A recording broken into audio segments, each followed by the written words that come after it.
శ్రీ గురుభ్యో నమ. గురుర్బ్రహ్మ గురుర్విష్ణు గురుర్దేవో మహేశ్వర గురు సాక్షాత్ పరం బ్రహ్మ తస్మై శ్రీ గురవే నమ. గురుచరణారవిందాభ్యాం నమ. నిన్న మన యొక్క మహాభారత ప్రస్థానంలో చిన్న దోషం జరిగింది. ఏంటంటే కొంతవరకు శబ్దం రావడం జరిగింది, ఆ తర్వాత నుంచి శబ్దం రాలేదు. అందువలన శ్రోతలకి కొద్దిగా ఇబ్బంది కలిగించినటువంటి మాట వాస్తవము. అందువలన నిన్నటి భాగాన్నే మరలా ఈరోజు కూడా ప్రసారం చేస్తున్నాము. అందువలన జాగ్రత్తగా వినవలసిందిగా ముందుగా మిమ్మల్ని కోరుతూ, ఈ అంతరాయానికి అన్యథా భావించవలదని కోరుతూ, మనము నిన్నటి మన మహాభారత ప్రస్థానంలో ఆ స్కందుడి యొక్క చరిత్ర అంతా చెబుతూ మార్కండేయ మహర్షి అద్భుతమైనటువంటి స్కంద స్తోత్రాన్ని చెప్పాడు. ఆ స్కందుడి యొక్క నామాలు ఎంత దివ్యమైనవి అంటే, ఎవరైనా ఈ స్కంద స్తోత్రాన్ని చాలా శ్రద్ధగా భక్తితోటి ఎవరైతే పఠిస్తూ ఉంటారో వాళ్ళు తప్పనిసరిగా గొప్ప కామనని సిద్ధింపజేసుకోగలరు. అంతేకాదు, వారందరూ కూడా తప్పనిసరిగా వాళ్ళ యొక్క ఎవరైతే సంతానము లేనటువంటి వాళ్ళు ఉంటారో వాళ్ళందరూ కూడా తప్పనిసరిగా సంతానాన్ని కూడా పొందుతారు. అంత అద్భుతమైనటువంటి స్కంద స్తోత్రాన్ని చెప్పారు. ఆగ్నేయశ్చైవ స్కంధశ్చ దీప్తి కీర్తిరనామయ మయూరకేతుర్ధర్మాత్మ భూతేశో మహిషార్థన అంటూ ఆ స్కంధ స్తోత్రాన్ని చెబుతూ దాని ఫలశ్రుతి కూడా చెప్పాడు. నామాన్ని ఏతాని దివ్యాన్ని కార్తికేయస్ ఎప్పటేత్ స్వర్గం కీర్తిం ధనం చేయవ సలభేర్నాత్ర సంశయ. అందువలన అటువంటి అద్భుతమైనటువంటి స్కంధ స్తోత్రాన్ని చెప్పిన తర్వాత ఆయన ఇంకా ఆ స్కంధుల్ని ఈ విధంగా స్తుతిస్తున్నారు. స్వాహా స్వధాత్వం పరమం పవిత్రం మంత్రస్తుతస్త్వం ప్రథిత షడర్చి సంవత్సరస్త్వం ఋతవశ్చ షడ్వై మాసార్ధమాసావయవనం దిశశ్చ. మహానుభావ, నువ్వే స్వాహవు, నువ్వే స్వధవు, నువ్వేనయ్యా. పరమ పవిత్రుడవు నువ్వు. మంత్రాన్ని స్తుతించేటువంటి ప్రసిద్ధమైనటువంటి 6 జ్వాలలతో కూడినటువంటి వాడవు నువ్వు. అగ్నివి, సంవత్సరం, 6 ఋతువులు, పక్షాలు, మాసాలు, అయినాలు, దిక్కులు అన్నీ కూడా నువ్వేనయ్యా. త్వం పుష్కరాక్షస్వరవిందవక్త్ర సహస్రవక్త్రోసి సహస్రబాహు త్వం లోకపాల పరమం భవిశ్చ త్వం భావన సర్వసురాసురాణం. నువ్వు కమలాల వంటి కన్నులు కలిగినటువంటి వాడవు. అద్భుతమైనటువంటి పద్మముఖుడవు నువ్వు. సహస్రకరుడవు, సహస్రవదనుడవు, సహస్ర బాహువు, లోకపాలకుడువు, సర్వోత్తమైనటువంటి హవిష్యువయ్య నువ్వు. దేవాసురులందరినీ కూడా రక్షించేది కూడా నువ్వే. త్వమేవ సేనాధిపతి ప్రచండ ప్రభుర్విభుశ్చాప్యస శత్రుజాత సహస్రభూస్త్వం ధరణీ త్వమేవ సహస్రతుష్టిశ్చ సహస్రభుక్. నువ్వే సేనాపతివి. అంతేకాదు, నువ్వే ప్రభువు కూడా, విభుడువు కూడా నువ్వేనయ్యా. శత్రువుని జయించేవాడు నువ్వే. ఈ భూమివి నువ్వే. అనేక ప్రాణులకి సంతోషాన్ని కలిగించేటువంటి వాడవు నువ్వే. సహస్ర భోక్తవు నువ్వే. సహస్ర శీర్షస్త్వమనంతరూప సహస్రపాత్వం గుహశక్తిధారీ గంగాసుతస్త్వం స్వమతేన దేవా స్వాహా మహీకృత్తికానాం తథైవ. అంతేకాదు, అనేక శీర్షాలు కలిగినటువంటి వాడవు నువ్వు. అనంతరూపుడవు. ఇక్కడ సహస్ర శబ్దం ఏంటంటే అనంతవాచకం. 1000 పాదాలు కలిగినటువంటి వాడవు. శక్తిధారివు. నీ ఇచ్ఛా అనుసారమే గంగకు, స్వాహాదేవికి, భూమికి, కృత్తికులకు కూడా నువ్వు పుత్రుడిగా జన్మించావయ్యా. త్వం క్రీడసే షణ్ముఖ కుక్కుటేన యథేష్టనానావిధ కామరూపి దీక్షాసి సోమో మరుత సదైవ ధర్మోసి వాయురచలేంద్ర ఇంద్ర. నువ్వు కోడితోటి ఆడుకుంటావు. నువ్వు ఇష్టానుసారం నానా విధములైనటువంటి సుందరమైనటువంటి రూపాలన్నీ కూడా నువ్వు పొందుతావయ్యా. ఎల్లప్పుడూ దీక్ష, సోమం, మరుద్గణం, ధర్మం, వాయువు అన్నీ నువ్వే అవుతావు. శైలేంద్రుడు నువ్వే, ఇంద్రుడు నువ్వే. సనాతనానామపి శాశ్వతస్త్వం ప్రభువునామపి చోగ్రధన్వా ఋతస్య కర్తాదితిజాంతకస్త్వం జేతా రిపూణాం ప్రవరసురాణాం. సనాతనంలోకెల్లా నువ్వు సనాతనుడు, ప్రభువు నువ్వే. నీ ధనుస్సు భయంకరమైనటువంటిది. సత్య ప్రవర్తకుడు నువ్వు, దైత్య సంహారం చేసేటువంటి వాడవు నువ్వు, శత్రువుల్ని జయించేటువంటి వాడవు కూడా నువ్వేనయ్యా. దేవతలందరిలోకి కూడా శ్రేష్టమైనటువంటి వాడవు నువ్వు. సూక్ష్మం తపస్తత్పరమం త్వమేవా పరావరజ్ఞోసి పరావరస్వం ధర్మస్య కామస్య పరస్య చైవ తత్తేజసా కృష్ణమిదం మహాత్మన్. అన్నిటికన్నా గొప్పదైనటువంటి సూక్ష్మమైనటువంటి ఏ తపస్సు అయితే ఉంటుందో ఆ తపస్సు నువ్వు. అలాగే కార్యకారణతత్వం అంతా తెలిసినటువంటి వాడవయ్యా నువ్వు. కార్యకారణ స్వరూపుడువు నువ్వే, ఆ తత్వం తెలిసిన వాడువు నువ్వే. నువ్వే ధర్మానివి, నువ్వే కామానివి. ఈ రెండిటికంటా పరమైనటువంటి మోక్షానివి కూడా నువ్వే. ఈ జగత్తంతా నీ తేజస్సుతోటే వెలుగుతోందయ్యా. అటువంటి వాడవు నువ్వు. వ్యాప్తం జగత్సర్వసుర ప్రవీరా శక్త్యా మయా సంస్థుత లోకనాథ నమోస్తుతే ద్వాదశ నేత్ర బాహో అతఃపరం వేద్మి గతం నతేహం. సర్వదేవతల్లో శ్రేష్ఠుడు నువ్వయ్యా. నీ శక్తితో ఈ జగత్తంతా వ్యాప్తమై ఉన్నది. నిన్ను యథాశక్తిగా మేము అందరము కూడా స్తుతించాము. 12 కన్నులు చేతులతో శోభిల్లేటువంటి నీకు నమస్కారాలయ్యా. దీని అంతటికి అతీతమైనటువంటి నీ స్వరూపాన్ని నేను ఎరగను. స్కంధస్య ఇదం విప్రః పఠేజ్జన్మ సమాహితః శ్రావయేద్ బ్రాహ్మణేభ్యో యశృణుయాద్వా ద్విజేరితం ధనమాయుర్యశోదీప్తం పుత్రాన్ శత్రుజయం తథా సపుష్టితుష్టి సంప్రాప్య స్కంధసాలోక్యమాప్నుయాత్. ఏకాగ్రమైనటువంటి మనస్సుతో స్కంధుని జన్మ వృత్తాంతాన్ని ఎవడైతే చదువుతాడో, ఎవడైతే వింటాడో, ఆ చెప్పేటువంటి వాడు వినేవాడు కూడా సంపదను, ఆయుష్ను, యశస్సును, సంతతిని, విజయాన్ని, తుష్టిని, పుష్టిని పొంది చివరికి స్కంధలోకానికి వెడతాడయ్యా. ఇది శ్రీమన్ మహాభారతే వనపర్వణి మార్కండేయ సమస్యాపర్వణి అంగిరసే కార్తికేయస్తవే 32,200 ఈ విధంగా శ్రీమన్ మహాభారతంలో వనపర్వంలో మార్కండేయ సమస్యాపర్వం అనే ఉపపర్వంలో అంగిరసోపాఖ్యానమున కార్తికేయ స్తోత్రం అనే 232వ అధ్యాయం పూర్తయింది. 233వ అధ్యాయంలోకి మనం ప్రవేశించాం. ఈ కథలన్నీ కూడా వైశంపాయనుడు జనమేజయుడికి చెబుతున్నాడు.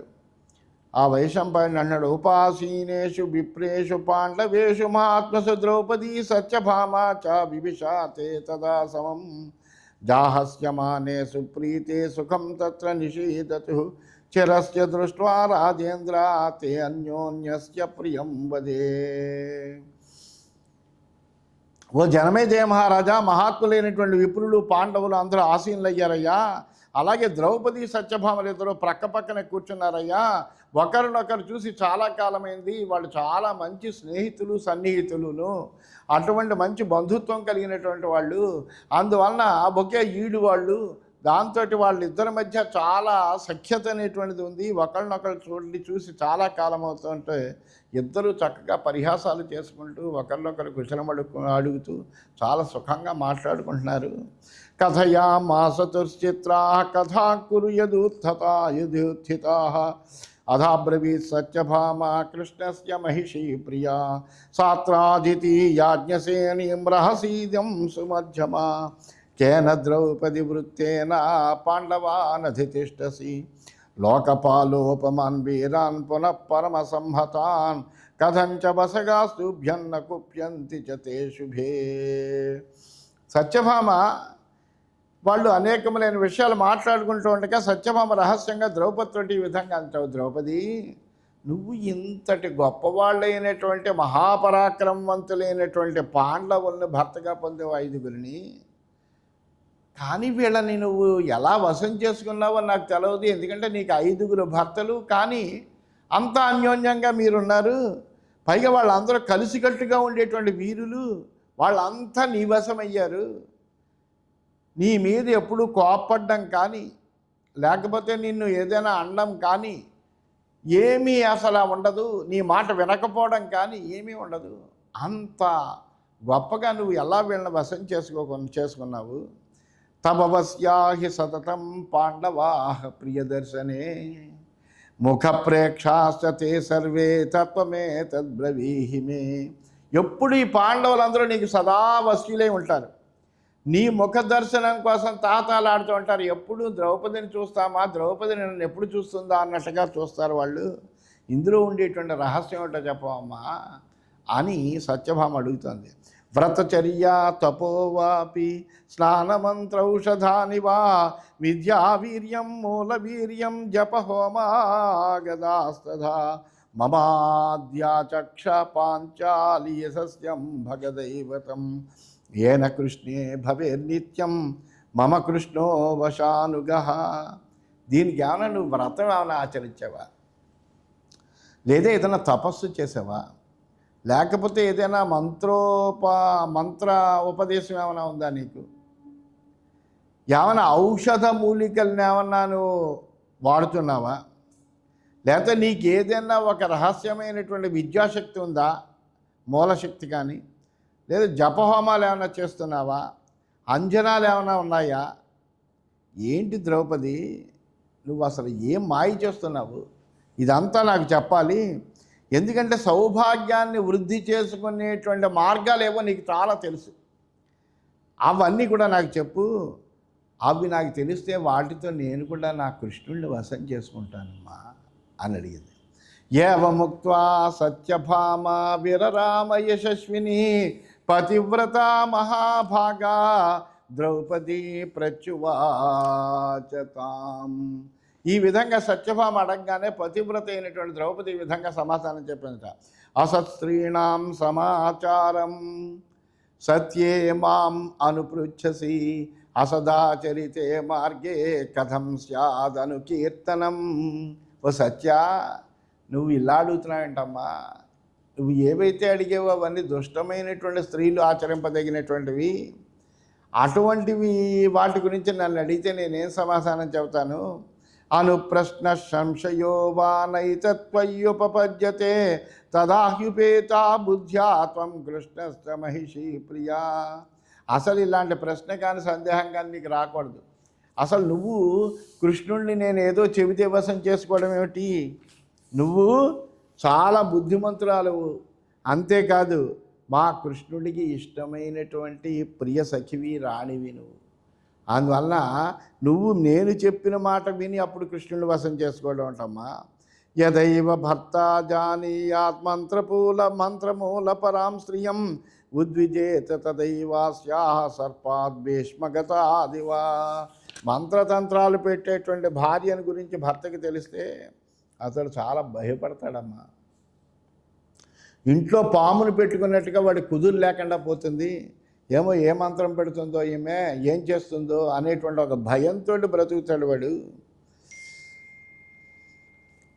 ఉద్విగ్నస్య కుతశాంతి అశాంతస్య కుతః సుఖం సజా నజాతు వశకో భర్త స్త్రియాస్యాన్ మంత్రకర్మణ.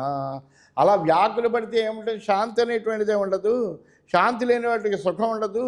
ఈ మంత్రాలతో తంత్రాలతో భర్త ఎప్పుడూ కూడా భార్యకు వశం కాడు, అది గుర్తుంచుకో. అమిత్ర ప్రహితాంశ్చాపి గదాన్ పరమదారుణాన్ మూల ప్రచారైర్హి విషం ప్రయచ్చంతి జిఘాంసవః.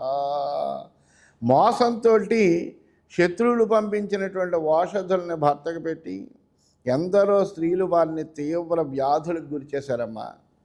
శత్రువుల్ని చంపదలచినటువంటి వాళ్ళు భర్తను వశపరుచుకునేటువంటి ఒక గొప్ప మూలిక ఇది అని స్త్రీలని మభ్యపెట్టి వాళ్ళకి విషం అందిస్తున్నారు. దాన్ని వీళ్ళు ఉపయోగించి పాపము భర్తల్ని అనేకమైన రోగగ్రస్తుల్ని చేస్తున్నారు కొంతమంది. జిహ్వయాని పురుషత్వచావాప్యుపసేవతే తత్ర చూర్ణాని దత్తాని హన్యుక్షిప్రమ సంశయం.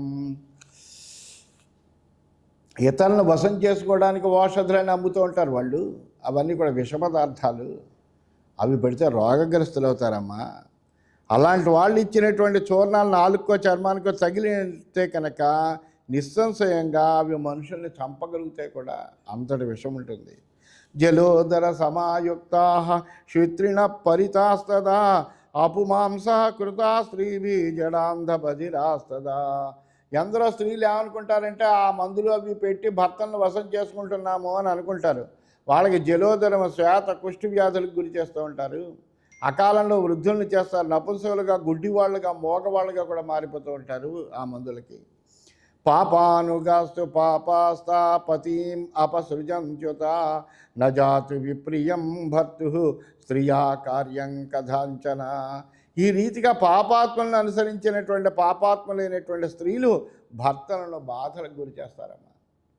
భార్య ఎప్పుడు ఏ రీతిగానూ భర్తకి అప్రియం చెయ్యాలని ఎప్పుడూ కోరుకుంటే ఆమె భార్య కాదు. వర్తామ్యహంతు యాం వృత్తిం పాండవేషు మహాత్మసు తాం సర్వాం శృణు మే సత్యాం సత్యభామే యశస్విని. అంతేకాదమ్మా సత్యభామ, ఆ మహాత్ములైనటువంటి పాండవులతో నేను ఎలా ప్రవర్తిస్తానో నీకు యథార్థంగా చెప్తాను, జాగ్రత్తగా విను.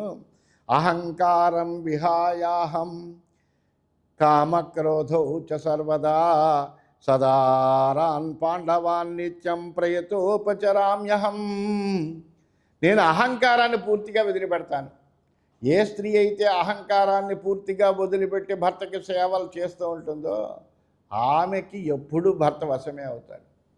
అందువల్ల నేను అహంకారాన్ని పూర్తిగా వదిలిపెడతానమ్మా. కామక్రోధాలను ఎప్పుడు దరిచేరనివ్వను. చాలా ఏకాగ్రతతో నిత్యము పాండవులను, వాళ్ళకి సంబంధించినటువంటి మనుషుల్ని చాలా సేవ చేస్తూ ఉంటాను.